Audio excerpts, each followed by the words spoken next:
Boa tarde a todos que estão nos acompanhando aí à distância. Hoje nós temos mais uma reunião do GET. As pessoas estão chegando aqui hoje porque nós estamos com um problema de uma movimentação aqui em São Paulo que está atrapalhando o trânsito, mas daqui a pouco o quórum deve aumentar. Agradeço a participação de vocês que estão aí na Argentina. Lina, obrigado, e os outros colegas que estão conectados.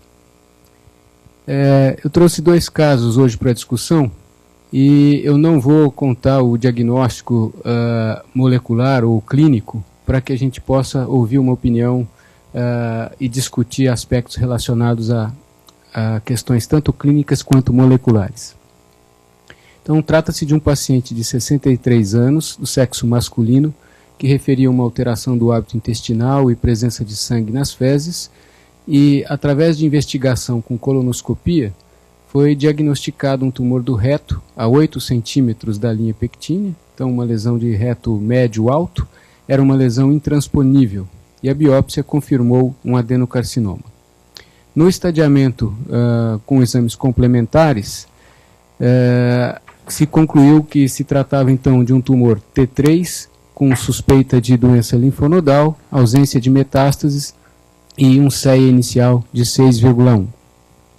Então, o Dr. Benedito acabou de chegar aqui, eu vou só falar novamente o caso para que ele possa também opinar. 63 anos, queixa de alteração do hábito intestinal, uma colonoscopia com tumor de reto médio-alto, era intransponível ao aparelho, a biópsia confirmou a presença de um adenocarcinoma, e nos exames de estadiamento a interpretação é de um T3 com suspeita de doença linfonodal e um CEA inicial de 6,1. E aí vem a história familiar. Então nós temos aqui o nosso paciente probando com um tumor do reto, 63 anos. A mãe apresentou um tumor de intestino com diagnóstico aos 65, veio a falecer mais tarde, mas a idade de diagnóstico era 65 anos. Também um outro irmão com 63 anos, um tumor de reto também, essa informação é confirmada. Tem um irmão vivo que é paciente da mesma instituição lá no AC Camargo com um tumor de bexiga aos 52 e ele não é fumante. E tem um histórico da irmã, que era a primeira filha desse casal, que no atestado de óbito existe uma informação de linfossarcoma abdominal e ela faleceu com 25 anos.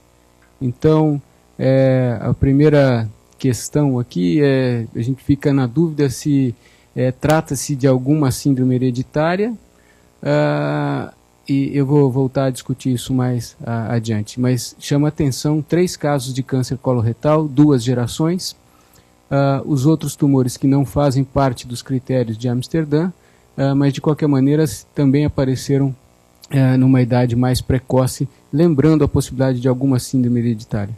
Fazer algum comentário aqui, Benedito, até esse momento? Boa tarde a todos. Desculpem atrasar um pouquinho. Obrigado, Fábio, por ter começado a reunião. Você resumiu bem as dúvidas dos critérios. Nós temos 3 casos de câncer coloretal, todos em idade acima de 60 anos. Em 2 gerações diferentes. Então isso não fecha critério de síndrome hereditária, mas levanta uma suspeita, né? Ainda mais porque tem 2 casos ali de tumores não relacionados à síndrome de Lynch. Então, na verdade, a gente não tem como afirmar que trata-se de uma família portadora de síndrome de Lynch.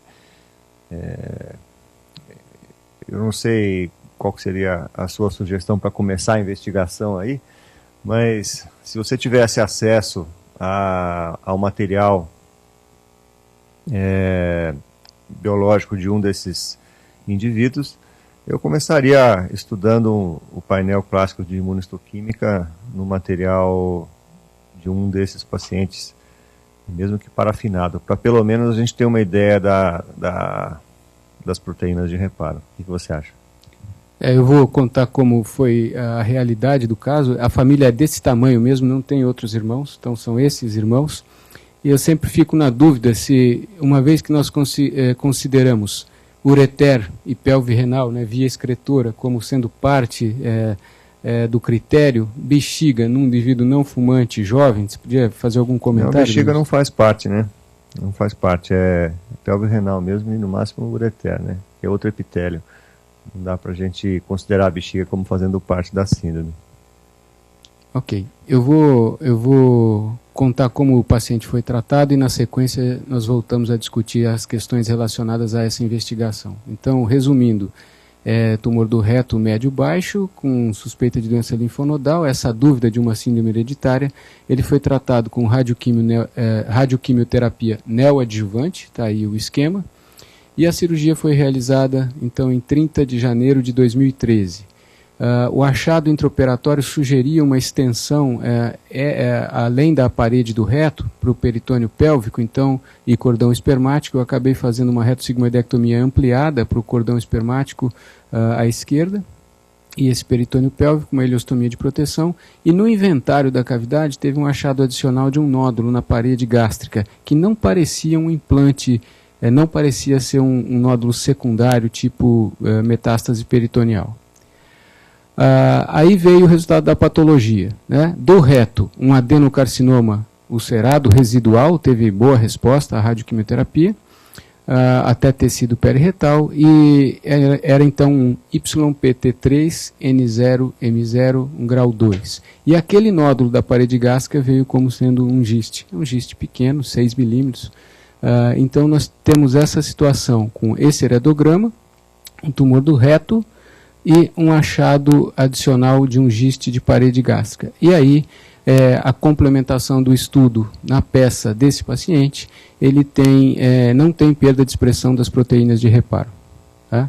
Então, persiste a dúvida até esse momento se trata-se de algum tipo de síndrome hereditária, se nós poderíamos pensar numa síndrome X nessa situação, né? Eu vou discutir um pouquinho questões relacionadas a esse diagnóstico de síndrome X, mas lembrar que para a síndrome X, nós teríamos que ter preenchimento de critérios de Amsterdã. E aqui faltaria pelo menos um paciente com uma idade abaixo de 50 anos, mas algumas vezes dá a vontade de pensar que é uma síndrome de Lynch do ponto de vista clínico, ou pelo menos que preenche critérios de Amsterdã, mas aqui nós não temos a perda de expressão das proteínas de reparo. Você quer comentar, Benedito? Não, eu acho que a única pergunta que eu acrescentaria ao que você falou é se você acha que a radioterapia pode alterar os resultados da imunistoquímica.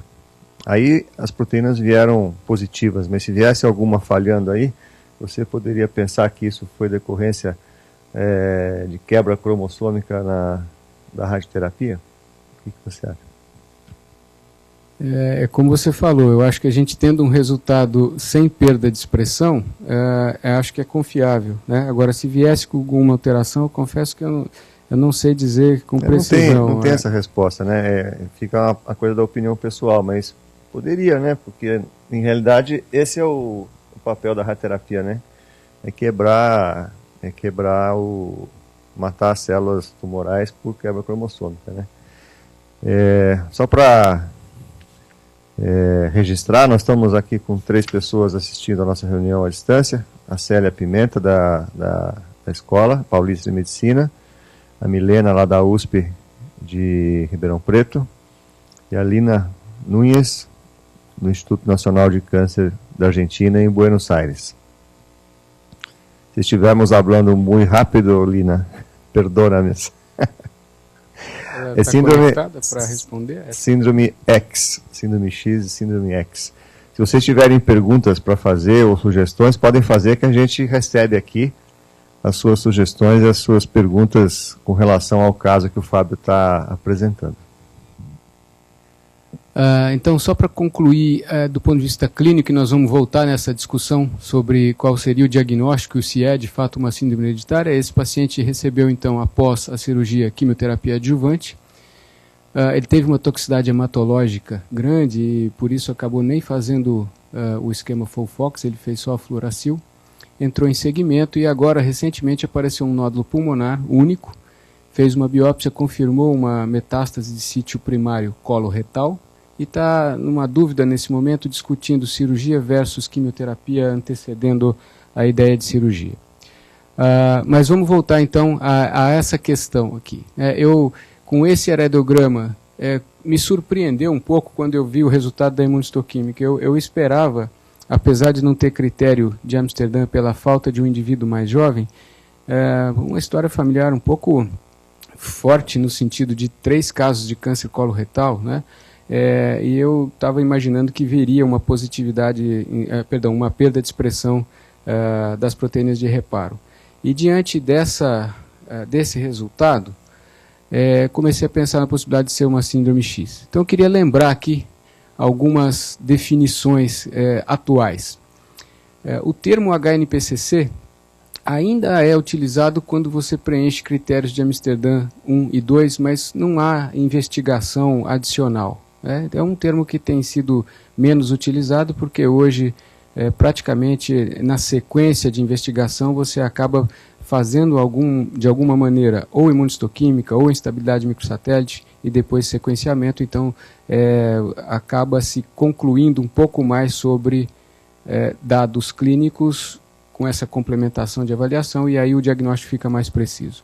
Então, para se falar hoje que é síndrome de Lynch, nós precisamos encontrar mutações germinativas nos genes do sistema de reparo, esses 4 que eu mencionei ali na avaliação das proteínas, ou no EpiCAM, né? Existe um conceito hoje chamada síndrome Lynch-like, que é a situação que você tem anormalidades na imunistoquímica, ou tem instabilidade microsatélite, mas não encontra a mutação patogênica, né? Tem sido dado esse nome por alguns autores. E o que seria então o câncer coloretal familiar tipo X? É aquela situação em que se preenche os critérios de Amsterdã 1, mas você não encontra alteração no sistema de reparo, então a imunistoquímica é positiva para as proteínas e quando se faz o teste de estabilidade microsatélite a gente tem um fenótipo estável.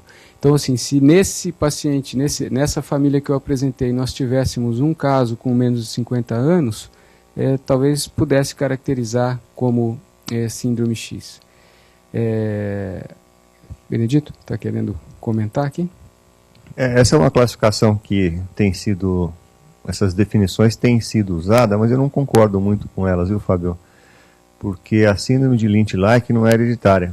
Então, não tem mutação germinativa. São outras causas de alteração de proteína de reparo que não são herdadas. Então, eu não gosto muito desse nome, essa definição que a literatura realmente tem dado em alguns trabalhos, de Lynch-like, porque, na verdade, não devia nem estar o nome de Lynch ali, que isso pode induzir a pensar em tumor hereditário, e não é, né? São as causas esporádicas, não hereditárias de alteração de imunistoquímica. E geralmente essas famílias, elas não têm, esses indivíduos não têm parentes com... A história familiar é muito pobre. Então, você diferenciar um paciente que tem imunistoquímica negativa, sem expressão das proteínas, olha para a história familiar, porque isso geralmente é um caso isolado que tem a perda de expressão por motivos não germinativos. E a primeira, que é a HNPCC, que preenche os critérios clínicos de Amsterdã, ainda é muito usado, mas eu acho também que a definição mais correta é chamar de reparo eficiente ou não eficiente. Então, quando você tem um reparo eficiente e tem a história familiar forte preenchendo o critério de Amsterdã, é a síndrome X. Quando você tem reparo deficiente, você abre uma chave e pode ter a síndrome de Lynch com reparo deficiente, que é a mutação germinativa, ou reparo deficiente sem causa hereditária, que entra no terceiro ali, que você colocou a definição de like. Então, essas definições, elas variam mesmo na literatura. Tem uma pergunta aqui da Lina. Lina está perguntando se a informação das generações superiores. Não, a informação que eu tenho é do paciente que estou probando.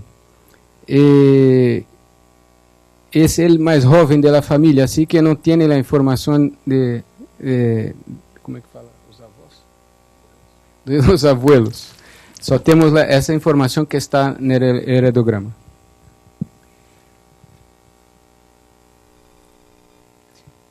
Vamos lembrar aqui alguns dados de distribuição em relação à hereditariedade, e talvez isso até vá de encontro à pergunta da doutora Lina. É possível que, talvez na próxima geração, diante de alguma investigação ou algum caso novo, nós possamos ter algum dado adicional clínico e fazer testes que possam nos ajudar nessa interpretação. Não nas gerações superiores, mas nas gerações inferiores.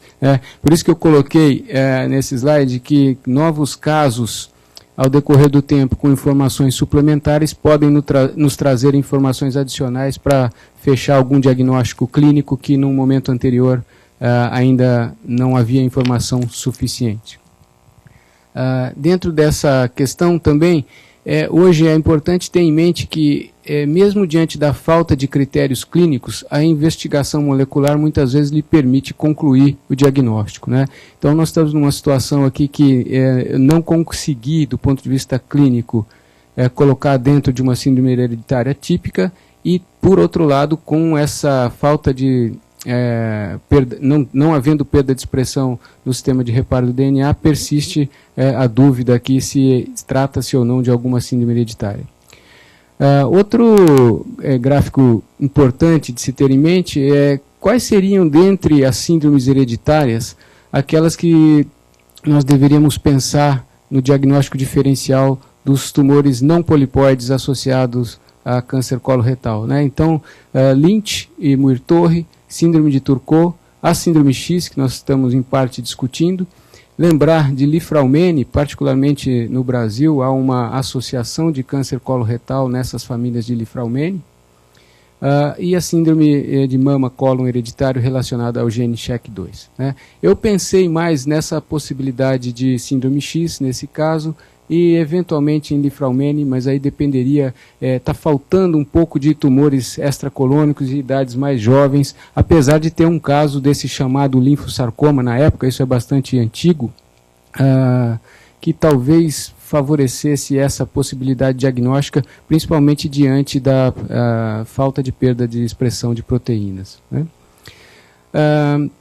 Eu coloquei aqui alguns estudos com definições e alguns dados sobre síndrome tipo X.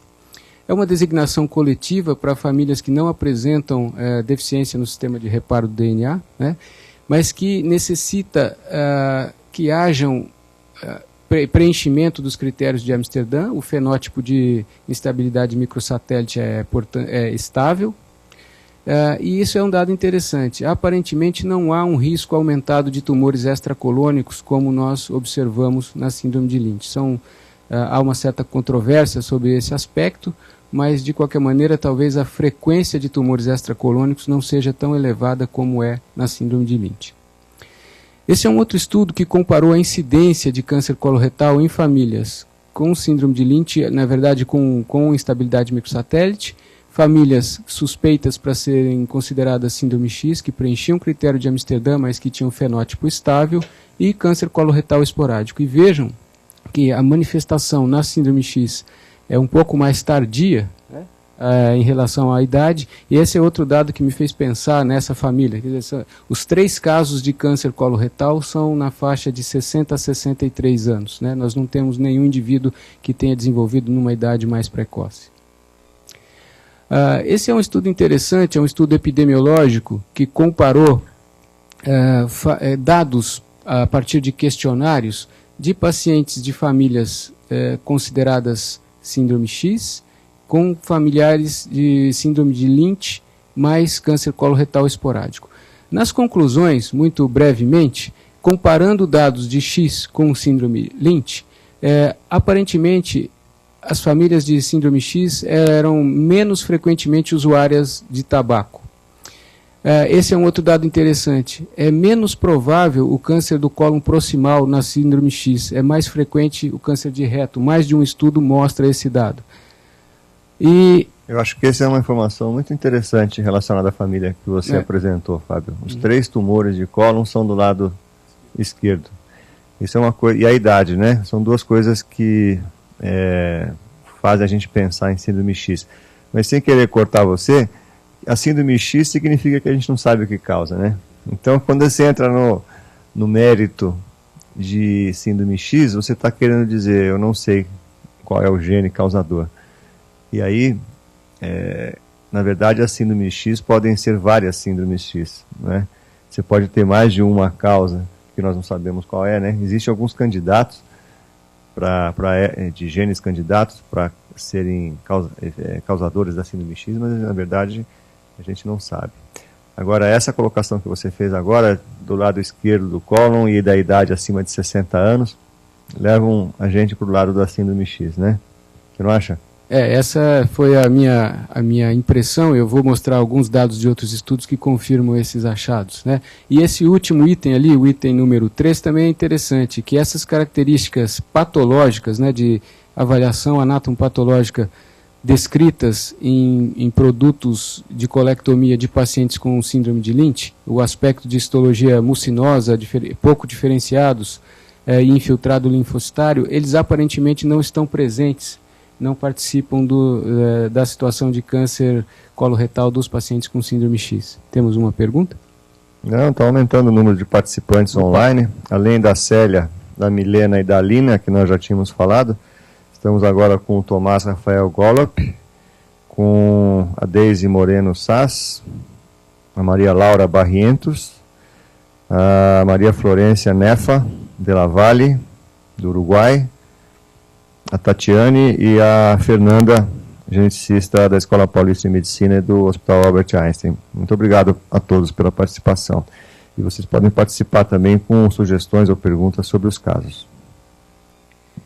Então, ainda dentro dessa questão de localização do tumor na síndrome de Lynch e na síndrome X, esse é um estudo português que também encontrou esse resultado. Vejam que a frequência de casos no cólon proximal na síndrome X é proporcionalmente maior do que no cólon proximal é proporcionalmente maior na síndrome de Lynch e no cólon distal é proporcionalmente maior na síndrome X. Se separar cólon distal e reto, essa proporção fica ainda mais evidente. Ou seja, há uma predominância de casos de câncer de reto em famílias de síndrome X. E na síndrome de Lynch nós sabemos que há uma preferência pelo acometimento do cólon proximal. Esse também é do mesmo estudo, mostrando aquela questão dos tumores extracolônicos. E, mais uma vez, o aparecimento de tumores extracolônicos, o slide está um pouco pequeno, mas o que esse slide mostra é que nas famílias que têm instabilidade microsatélite, a frequência de tumores extracolônicos, aqui na verdade ele está olhando tumores do endométrio, foi maior do que nas famílias de síndrome X. Então é outro dado interessante. Esse é um estudo muito bacana da Neve Domingues, que é uma ex-aluna do professor Benedito Rossi. Ela desenvolveu esse estudo não mais na instituição onde ela havia feito seu doutorado. Salvo engano, aqui é uma colaboração da Suíça, você lembra, Benedito, com outras, da Suécia com a Noruega, e também tentando avaliar assinatura genética e interpretação de fenótipos de síndrome de Lynch e síndrome X. E, mais uma vez, aqui está pequeno, mas mostrando que na síndrome de Lynch nós temos um predomínio de tumores do cólon proximal. Aqui é a relação de tumor cólon proximal sobre cólon distal. Na síndrome X, o contrário, um predomínio grande aqui de tumores do cólon distal, né, do cólon esquerdo. E é interessante observar que há uma correspondência em relação ao fenótipo, a questão do sistema de reparo, a proficiência do sistema de reparo, né? No sistema proficiente, nós temos essa predominância do cólon distal e na deficiência do sistema de reparo do cólon proximal. E uma conclusão que ela coloca é que o status de MMR influencia fortemente essas assinaturas genéticas e mesmo em situações de fenótipos similares, que é o que acontece nessas duas síndromes, né?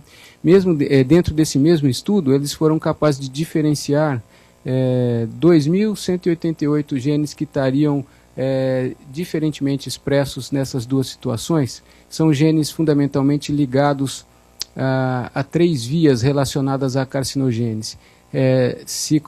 Progressão do ciclo celular e mitose, fosforilação oxidativa, e eu confesso que eu não sei bem o que é essa terceira via, proteína G, é um sinalizador do receptor dessa proteína, que também parece ser uma via relacionada à carcinogênese. Então, é interessante você ter famílias que têm fenótipos parecidos, que têm alteração do sistema de reparo num grupo, no outro não, mas que há uma diferença de assinatura genética de genes diferencialmente expressos nas duas situações. Doenças diferentes. Nós temos usado, acho que o Benedito perguntou isso, qual que seria a sequência de passos investigativos, né, nessa situação de dúvida de síndromes hereditárias relacionadas a câncer coloretal. Tem usado mais ou menos esse fluxograma. Na suspeita de Lynch ou síndrome X, quando há preenchimento de critérios de Amsterdã, tem sido mais fácil realizar para nós, aqui na nossa realidade, a imunistoquímica. Nós temos disponível no AC Camargo o teste de instabilidade microsatélite, mas não está na rotina, nós não temos feito atualmente em todo o mundo. Diante de um resultado normal, ou seja, sem perda da expressão, nós vamos considerar essa possibilidade desde que haja o preenchimento dos critérios de Amsterdã. Na situação de alteração do resultado, ou seja, perda de expressão, aí nós vamos para o teste direcionado pela imunistoquímica, o sequenciamento genético, e se a mutação é identificada, se confirma o diagnóstico de síndrome de Lynch. Na situação de mutação não identificada, aí pode-se pensar na análise de metilação do MLH1 e no estudo de BRAF nessas condições, né? Se você encontra essas alterações, isso fala a favor de câncer esporádico, mas nesse fluxograma, onde eu avaliei mais de um estudo e que há essa proposta, eles colocam que mesmo diante dessa investigação negativa, você não pode formalmente excluir síndrome de Lynch, né? Talvez baseado nos dados de que mesmo quando a gente tem critério de Amsterdã, tem perda de expressão das proteínas, e não encontra a alteração no sistema de reparo, fica aquela dúvida se nós não estamos encontrando porque existem outros genes ou se por algum problema de metodologia. Você quer comentar isso, Benedito? Que às vezes acontece, né? Todos os serviços têm um índice de não encontro das mutações, né? É verdade, mas por definição, se você tem o reparo eficiente, não é Lynch. Né? Isso é uma... Eu acho... que nessa via ali o reparo não é eficiente. Tem alteração da imunistoquímica, mas você não encontra... Não, era isso que eu ia falar. Se o reparo não é eficiente, você pode chamar de Lynch. Se o reparo é eficiente, você não pode chamar de Lynch. Agora, você ter a situação da proteína não expressa, ou seja, reparo deficiente, instabilidade de microsatélites alta, mais de 2 marcadores de 5, e você não encontra o gene, essa é uma probabilidade, é uma porcentagem muito pequena de pacientes, né? Eu não sei exatamente o número não para dizer para vocês, mas é menos de 3%, né? É muito pouco. Pode acontecer, mas é muito pouco. Eu acho que aí vai para o lado da falha metodológica, porque, na verdade, não tem só esses 4 genes de reparo, né? Existem outros, e a possibilidade de você ter os dímeros de proteínas funcionando, por causa dos dímeros, o que acontece às vezes é o contrário. Você tem a estabilidade de microsatélites e acaba achando uma mutação, como o caso que a Edenir mostrou na última reunião, que era o contrário, não se lembra? Eram pacientes estáveis e com mutação encontrada em MSH6, se não me engano, não era isso? Em MSH6. Então, essa situação de ter a imunistoquímica alterada e não encontrar a mutação é uma situação de exceção. Por isso que eu acho que aquele último quadradinho que você comentou de ainda considerar a síndrome de Lynch nos casos negativos, ou seja, que não foram encontradas mutações, só no caso de você ter o reparo deficiente, né? Então, para concluir esse caso, eu fiquei com a dúvida ainda, né, de se nós, uma vez que ele não preenche critérios de Amsterdã e nós temos um fenótipo estável para a instabilidade de microsatélite, se eu estou diante de fato de uma síndrome X ou não. Eu acho que esse é o caso ideal para fazer um painel, né? Fazer um painel de genes, reunindo todos os genes relacionados a câncer coloretal. Existem painéis da ordem de 20, 30 genes que você pode fazer hoje e, de repente, a gente pode encontrar alguma resposta aí. Porque eu acho que o arsenal investigativo fora dos painéis terminou para essa família, né, Fábio? Eu acho que não tem muito o que fazer aí. Eu acho que, na verdade, o que você tem que fazer é a orientação clínica dos descendentes, de realizar colonoscopias preventivas e exames preventivos, e orientar essa família dentro do fenótipo que ela apresenta, independente do tipo de gene que causa o fenótipo, né? Mas eu sugeriria realizar um painel de genes ligados a câncer coloretal. Como o Benedito não conhece o segundo caso que eu vou apresentar, e nem conhecia esse, ele fez algumas colocações que, pensando no que ia acontecer, eu coloquei um segundo caso, que talvez motive de novo essa discussão, ao contrário, como você colocou, né? Então, alguma dúvida desse primeiro caso, algum comentário? Eu vou passar para o segundo caso. Ok. Então, o segundo caso é um paciente de 48 anos, também do sexo masculino, ele é um colega médico, que fez uma primeira colonoscopia de rastreamento e teve o achado de uma lesão polipoide de 2 centímetros, mas havia uma área de ulceração. O colonoscopista optou por não ressecar e biopsiar, suspeitando que já se tratava de um adenocarcinoma. E a biópsia confirmou um adenocarcinoma bem diferenciado e invasivo. E aqui a gente tem um dado interessante. Pelo fato de ser um indivíduo jovem e médico, e o o patologista conhecia o médico, ele acabou fazendo imunistoquímica na biópsia para os genes de reparo. E nós temos ali uma perda de expressão de MLH1 e PMS2 na biópsia desse adenocarcinoma relativamente precoce do câncer, de um câncer de cólon esquerdo num paciente jovem. Ele tem como antecedentes pessoais diabetes mellitus, sem outras comorbidades. E esse é o heredograma. Então, 48 anos, o diagnóstico dessa lesão atual, e uma história do pai confirmada, um câncer coloretal aos 67 anos, ele foi tratado e aos 78 houve uma suspeita de um segundo primário, essa não é confirmada, porque ele acabou evoluindo com nódulos hepáticos suspeito para serem metástases hepáticas. Então fica uma dúvida se foi um primeiro câncer coloretal aos 67 e um segundo aos 78, estava sem acompanhamento e acabou evoluindo com lesões hepáticas, mas esse segundo dado não é confirmado. Tá? Então nós temos um indivíduo jovem com a biópsia com alteração no sistema de reparo, e no estadiamento a interpretação é de que era uma lesão no máximo um T2, não havia sinais de comprometimento linfonodal ou metástase. A proposta foi de uma colectomia esquerda, isso foi feito por videolaparoscopia, e o resultado da patologia confirmou um adenocarcinoma bem diferenciado, era um T1, 0 em 14 linfonodos. Ele está em acompanhamento, sem tratamento adjuvante. A imunistoquímica da peça confirma o dado inicial da biópsia de perda de expressão do sistema do MLH1 e PMS2. Então, eu encaminhei esse paciente para o serviço de oncogenética do Hospital AC Camargo, ele foi visto pela doutora Maria Isabel Achatz, e na primeira consulta ela solicitou então um painel para câncer coloretal hereditário e com MLPA para o MLH1. Tá? Comentários até aqui?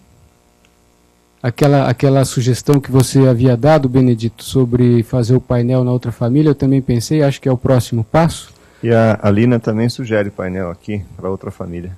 Sim. A Lina Nunes, de Buenos Aires. Sim. E ela pergunta se pode ser também linfomene, e como você falou, pode ser linfomene, né? Pelo tumor de bexiga e pelo linfossarcoma. E pelo GIST também, né? Então pode ser sim linfomene. Mas se a gente colocar dentro do painel P53, a gente pode fechar esse diagnóstico no primeiro caso. Estamos de acordo, sim, Lina, de acordo. Agora, aqui, você já, ao invés de fazer MLH1, partiu direto para o painel. Foi feito nessa sequência, né? Fez a sem metilação, isso, foi direto para o painel. Na verdade, nós colocamos como uma normatização do serviço que esse passo seja dado pelo grupo de oncogenética. Então, a partir da imunistoquímica e da história familiar, nós temos encaminhado os casos, e aí essa questão nós temos discutido repetidamente aqui, né, qual que seria a melhor sequência, seria só sequenciar o MLH1 primeiro, já que seria o mais provável, né, ou se faria o painel. Na outra família, acho que o painel cabe muito bem, né, porque nós não temos aí a orientação de por onde começar com outros testes, a partir da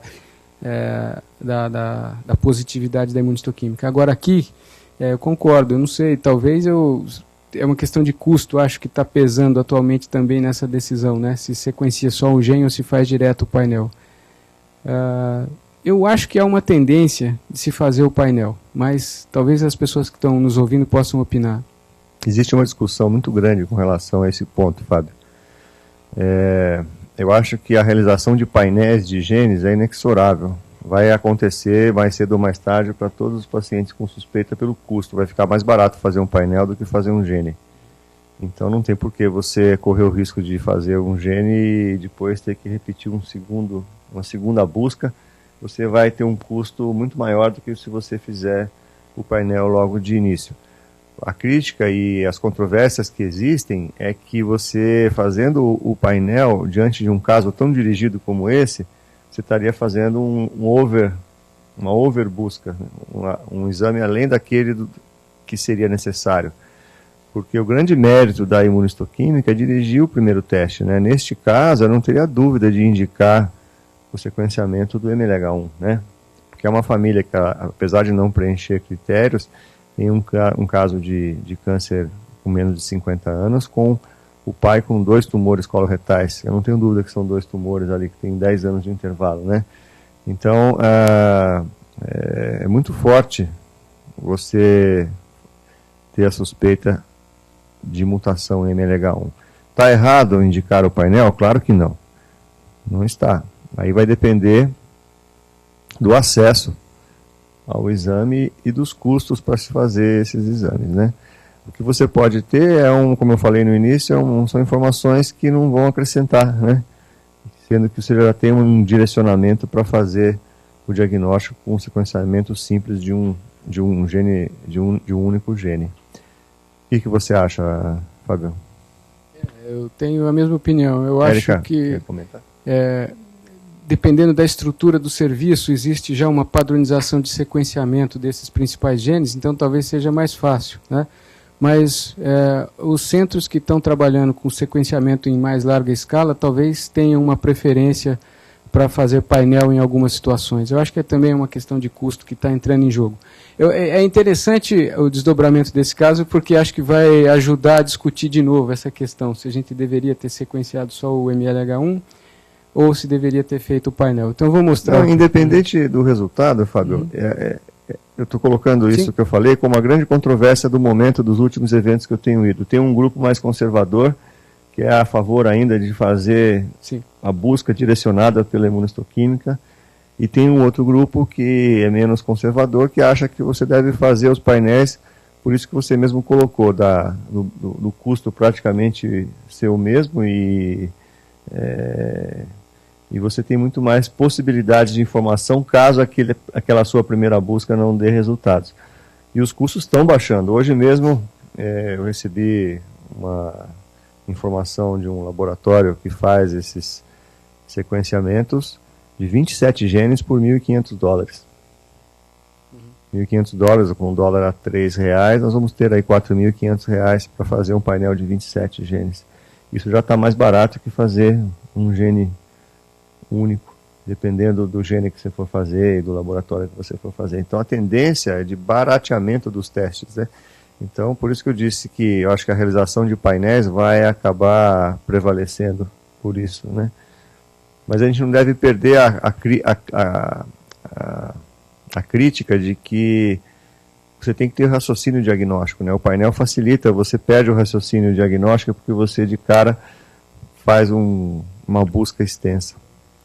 Eu vou mostrar aqui então o resultado. Foi feito um painel de 17 genes, que ela selecionou pensando em câncer coloretal hereditário, e também entraram alguns genes relacionados talvez mais à investigação de mama-cólon, apesar de não ter casos de mama, mas é uma família pequena ali, né, na estrutura. E não está dando para ler, mas esse que eu coloquei, esses 3 genes que estão apontados aqui, são MLH1, MSH6 e MSH2, mas não tem o PMS2 nesse painel. Tá? E é uma coisa que até eu tinha conversado com a doutora Maria Isabel para ver se ela poderia vir na reunião para comentar. Então, tem uma investigação do sistema de reparo só de 3 genes. Esse é o resultado do BRCA1, BRCA2, tem alterações encontradas, mas nenhuma alteração patogênica. O resultado final do teste é que não foram encontradas mutações patogênicas, tá? E se observou algumas alterações, né, polimorfismos, outras alterações, mas nenhuma de significado conhecido, nenhuma mutação patogênica. Então, nós estamos no seguinte cenário. Tem aquela outra questão que você havia colocado. A gente tem a perda de expressão de proteínas, foi para o sequenciamento através desse painel que não incluiu o PMS2, e eu não encontrei mutação nesses genes. E aí, Benedito? É obrigatório sequenciar o PMS2 com esse resultado de imunistoquímica? O que se diz é que quando você tem mutação no PMS2, você não tem a negativação de MLH1. Isso. Ele fica de forma isolada negativo. Mas, na verdade, eu acho que a gente tem que admitir aí a nossa ignorância no sentido de afirmar categoricamente isso. Eu faria o PMS2 no painel, né? Eu acho que foi uma pena não ter feito o PMS2 no painel. Eu acho que como ela tem perda de expressão na biópsia, perda de expressão na peça, tem a história familiar, e está o reparo deficiente, a gente só não está encontrando a causa da deficiência, mas eu não tenho dúvida que tem a deficiência, né? Então essa é a família que deve ser chamada de Lynch. Eu acho que é uma questão de busca da falha. E você falou que fez MLPA também para grandes deleções. Não encontrou alterações, está escrito numa nota pequenininha aí, tá? Eu fiquei nessa dúvida, pensei igual a você, bom, se fosse PMS2 talvez tivesse só ele negativo na imuno, mas acho que eu não fiquei convicto de que não possa encontrar uma alteração em PMS2, né? Porque é o que você falou, algumas coisas pode ser que nós ainda não tenhamos conhecimento, né? Então, esse caso eu fiquei na dúvida de como classificá-lo. Depois do que você falou, fiquei mais na dúvida ainda, se já que Lynch-like é um termo usado para não hereditariedade, eu tinha pensado que talvez fosse uma situação dessas, que você tem alteração na imunistoquímica, mas eu não encontro alteração. Então, mas esse é o problema dessa definição. Porque esse Lynch-like que ele coloca ali é sem história familiar. E esse tem uma história familiar. Então, não preenche critério típico, mas é sugestivo, né? Apesar de ser tem o pequena pai a estrutura da família. 2 tumores, né? Porque esse Lynch-like que você assinalou nesse slide, Fábio, é mais para metilação de MLH1 e BRAF e outras alterações que levem a uma suspeita de... mas eles colocam que instabilidade microsatélite, a gente não fez instabilidade, mas tem a normalidade na imunistoquímica, né? Então, sem mutação germinativa, no germline pathogenic mutation. E é o caso, nós não encontramos, pelo menos, né? Então, mas no germline, mas tem história familiar, então você tem que pensar no germline. O não germline significa não história familiar, né? Porque você não... Como é que você vai ter uma transmissão sem o germline, né? O germline significa a herança. Então, eu ainda volto, eu prefiro a definição de eficiente e deficiente. Quando é deficiente, você tem 2 possibilidades, germline ou não germline, entendeu? Nesse caso dessa família, eu acho que ela é deficiente por alteração germline, porque tem a história familiar.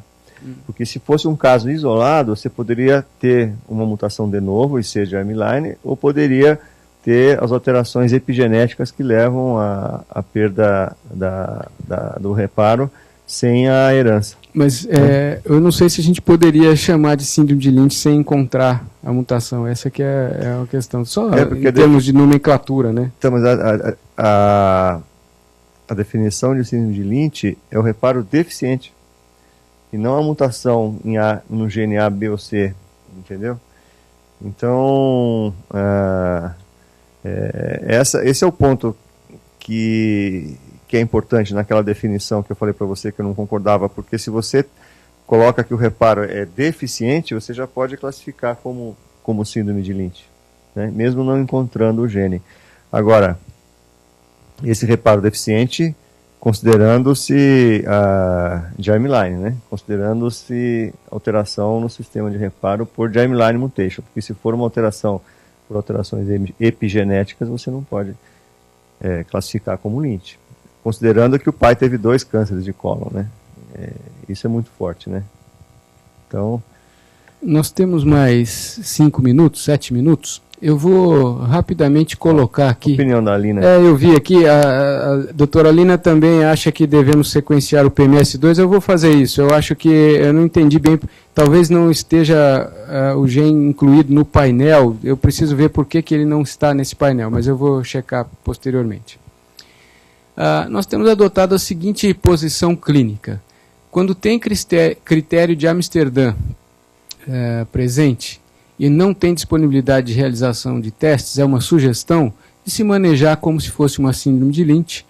E nossa posição atual em relação à extensão da colectomia é de favorecer a ideia de colectomia segmentar, principalmente em pacientes com idade acima de 45, 50 anos, ou que tenham tumores em estadiamentos mais avançados, e reservar a colectomia total para essas situações de estádios precoces e idades pacientes bem jovens, né? Quando você tem critério de Amsterdã e os testes genéticos excluem a síndrome de Lynch, ou seja, estamos pensando realmente em síndrome X, aí sim é mais fácil pensar em fazer colectomia segmentar, principalmente em função dessa questão de não ter outros tumores extracolônicos, a incidência é menor, enfim, é um tratamento um pouco mais conservador, e lembrando que a idade com maior frequência já é numa faixa etária um pouco mais acima do que acontece no Lynch. Quando o tumor é no reto, essa é uma situação talvez mais favorável para também ressecções mais econômicas, né? Não realizar a proctocolectomia total e sim retosquimoidectomia, porque o risco de câncer no cólon proximal é bem menor do que na síndrome de Lynch. Aqui é uma sugestão também de acompanhamento. É interessante que nessa situação de teste não disponível, a proposta de segmento seria parecida com o que se propõe para Lynch, nas famílias, né, com colonoscopia anual, início precoce, 20 a 25 anos, outros exames também de realização anual, com início um pouquinho mais tardio, e endoscopia digestiva alta, com intervalos de 1 a 3 anos, dessa maneira. Isso é quando não tem o teste ou para síndrome de Lynch. Mas os estudos que procuraram sugerir alguma forma de vigilância para famílias com síndrome X, na verdade não existem diretrizes para essa situação, não há algo bem estabelecido, e então tem que se levar em conta que a realização de outros exames, em função do fato de não haver um risco aumentado de tumor extracolônico, também fica questionável. Tem um estudo que eu encontrei, é um estudo de 2014, um estudo multicêntrico, que comparou aqui síndrome X com um aparecimento precoce de câncer familiar. Era um critério de Amsterdã, excluindo a necessidade de menos de 50 anos. E eles encontraram o seguinte, comparando essas famílias, né? Nas 530 famílias de suspeita de síndrome X, alta prevalência de câncer coloretal nas colonoscopias de vigilância e rastreamento, desenvolvimento de adenomas de alto risco também acontece, e menos frequente, ou seja, infrequente, o câncer de intervalo. E há uma sugestão de manejo que a colonoscopia seja feita a cada 5 anos, começando aí entre 30 e 40 anos de idade, portanto um pouco mais tardiamente do que se começa na síndrome de Lynch, e um alerta para se ter cuidado e se realizar uma vigilância mais intensiva em pacientes que estão desenvolvendo adenomas de alto risco. Então, eu quis trazer alguns dados, porque na prática clínica às vezes é difícil saber como nós devemos seguir esses pacientes. Eu queria colocar que essa semana saiu uma revisão na Nature Reviews, assinada pelo próprio Henry Lynch. Uma revisão muito legal de síndrome de Lynch, uma revisão histórica, fazendo um timeline da síndrome de Lynch, desde a da família G até 2015. Saiu agora em março na Nature Reviews. Se vocês procurarem como primeiro autor o Dr. Henry Lynch, vocês vão achar lá essa publicação. É muito interessante, vale a pena ler, não só por ser escrita pelo próprio Dr. Lynch, por ter uma visão histórica da evolução clínica e diagnóstico molecular da síndrome.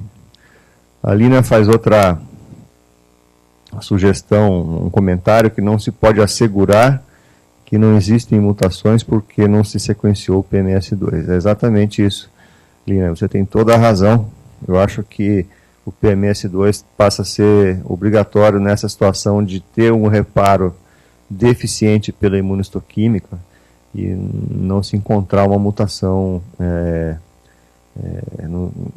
nos principais genes, né? O PMS2 tem que fazer parte dessa busca. Lembrando que se fosse MSH2, a gente teria que lembrar do EpiCam, como o Fábio falou no outro caso.